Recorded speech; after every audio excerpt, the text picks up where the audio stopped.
Hello, Geneva, and welcome to Officially Speaking. I'm your host, Kevin Starr. Each month, we sit down with one of our local elected officials to get their take on what happens in these city council chambers.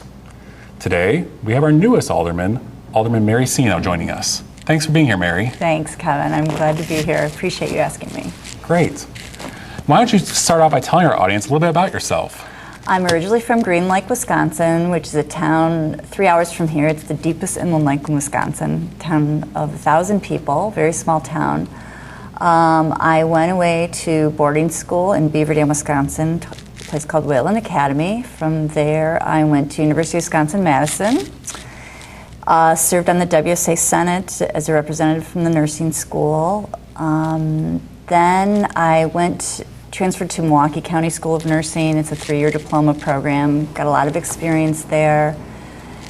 Graduated from nursing school there and moved down here. Started at Delnor Hospital, the one that was originally up on Route 25. Got married in 1986 to my husband, who was from Hillside, Illinois, and had a place in Green Lake, Wisconsin. That's how we met. Moved to Geneva in 1989 after my first son was born. Then obviously the hospitals combined, we built the facility on Randall Road. Then I had another son, his name is Spencer, he's 21. And what more do you, my husband passed away in 1999. My two parents, my stepfather and my mother, still live in Green Lake. I get up there quite often, have a boat on the lake. And my older son, Steve, is 25, and he's got a semester left at Colorado State. My younger son, Spencer, will be starting at Southern Illinois this fall. Great. Okay. Yeah. You were appointed to the city council this year. What made you interested in the position?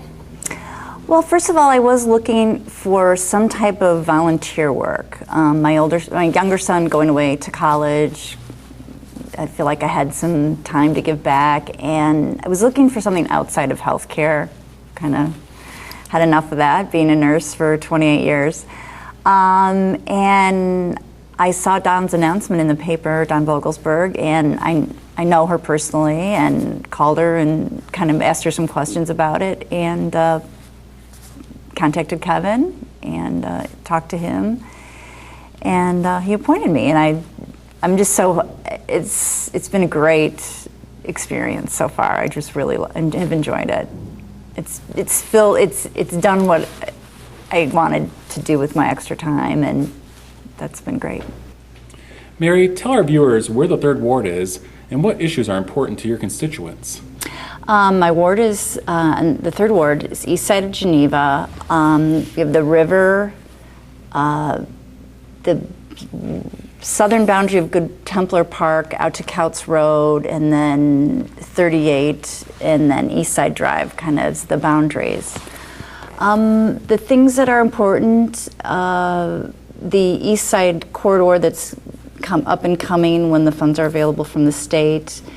I think people want to know that it's a state project, and they're going to be responsible for getting the easements and all those things. We obviously want to make sure it looks nice, it attracts other businesses, keeping the community feeling that the East Side has. We have a really close-knit family through Harrison Street School that the children of the 3rd Ward attend.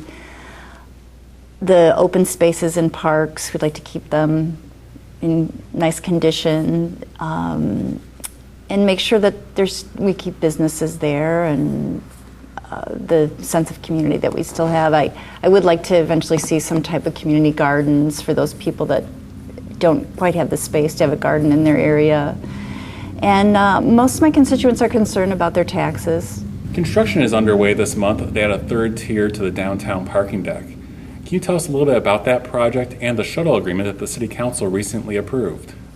Well, first of all, the parking deck is a grant, so it's not tax dollars, which I think everybody should know that. The city has made several plans with the First Baptist Church in Geneva on South Street, also made arrangements for people to park at the Public Works athletic fields on South Street. They've arranged for a shuttle service to run between those areas and the train station, and those will be free. Parking will be free, and the shuttle service will be free. That starts Monday, August 4th. They expect the project to last about 6 months. And I don't know if there's anything else people might want to know about that. Besides, I think there's been a lot of good communication about it, and no one should be caught off guard because there's been flyers on cars, it's been in the paper, it's been on the city website, and the city website is an excellent place to go for any kind of information that you want to get about it. Some residents have raised some concerns about the coyote population in Geneva. What is your take on the issue? Well, I do have mixed emotions about it. I'm obviously an animal lover, and it broke my heart at the city council meeting when there's a woman that stood up and said that she no longer felt comfortable walking her dogs. I would hate for that to be my mother. I really appreciate the fact that we got the ability to report the coyote sightings right away, because I think it's important to see where they're at.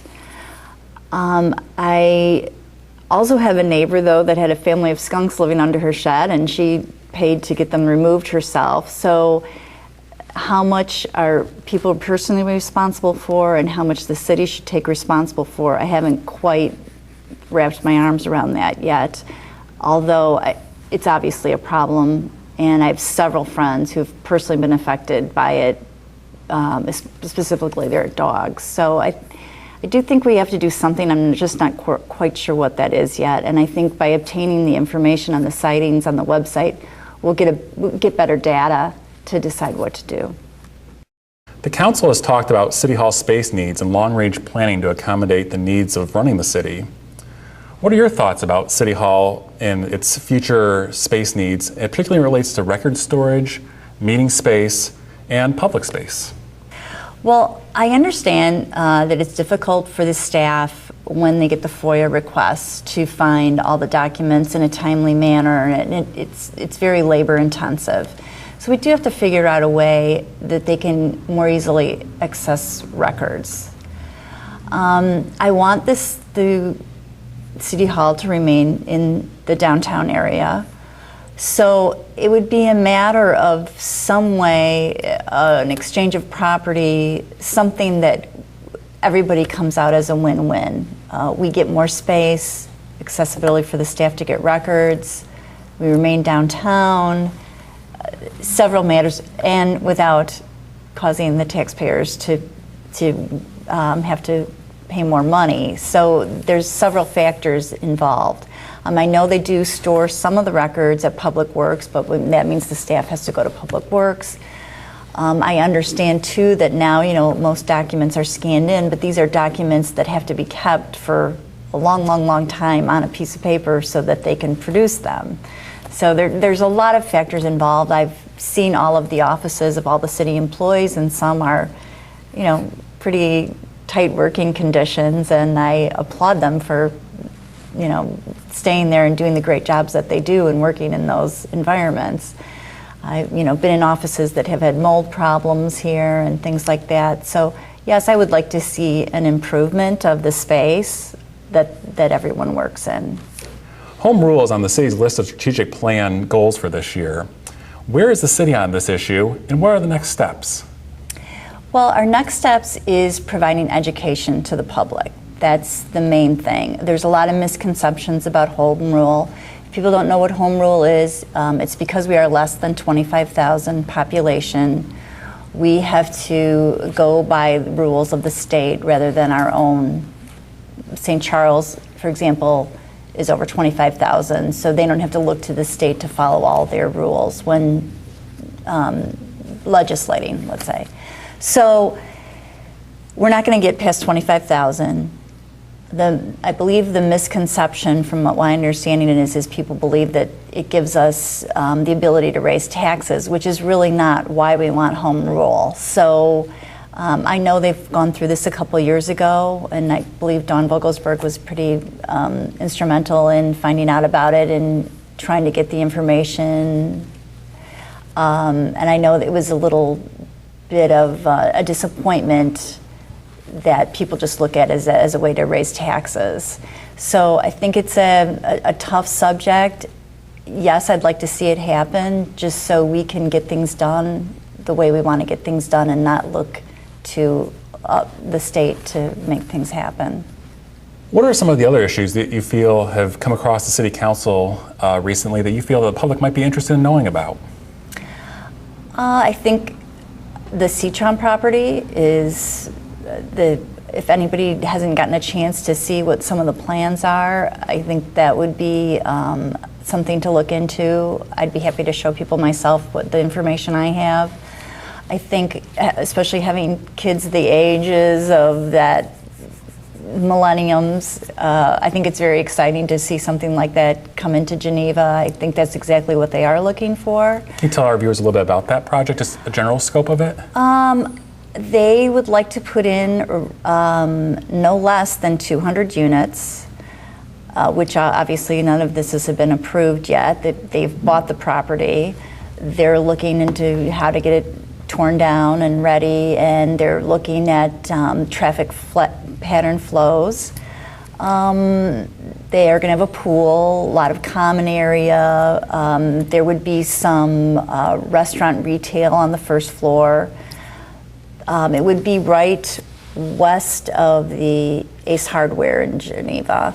And it would be almost if you were coming in from the west to Geneva, it would be a beautiful building from so far the plans I've seen as you're entering Geneva from the west side, to see how it starts out rather than what's there now, which is a lot of empty buildings. I think it's going to be difficult for maybe some of the neighbors of that area to accept that because of traffic, and I don't blame them for that either, but I do think it's a nice addition to the downtown, especially since it is west of the bridge for traffic reasons. For me, living on the east side, I know how that can be crossing the bridge when there's a lot of traffic. Great. I believe the company that gave the presentation also will be providing shuttle service to the train station, so it wouldn't necessarily cause more parking issues for the train. I just really excited about that project myself. Mary, what are your future plans? Do you plan to seek another term in office? Yes, I'd like to. It'll be just about a year that I've been on City Council when the re-election time comes up. I feel like I've just gotten my feet wet, learning all about how the council really operates, and getting to know the other council members, getting to know my constituents more. It's been a really nice way to meet more people besides just my next door neighbors in my neighborhood, and feel like I'm doing something to help everyone in my ward, and not just in my ward, throughout the city.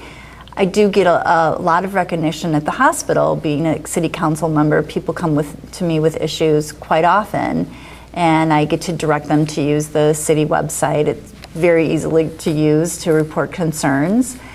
And so yes, I would like to run again, only because I just feel like I've just taken a little bite, and I'm ready to jump in with both feet a little further if I run in for another term.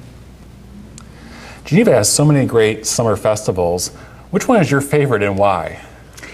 This is a really tough question. I was discussing this with my children last night. I love Festival of the Vine, probably because of the time of year. It's never super hot. I like the weather usually during Festival of the Vine. Also a favorite of my girlfriend's.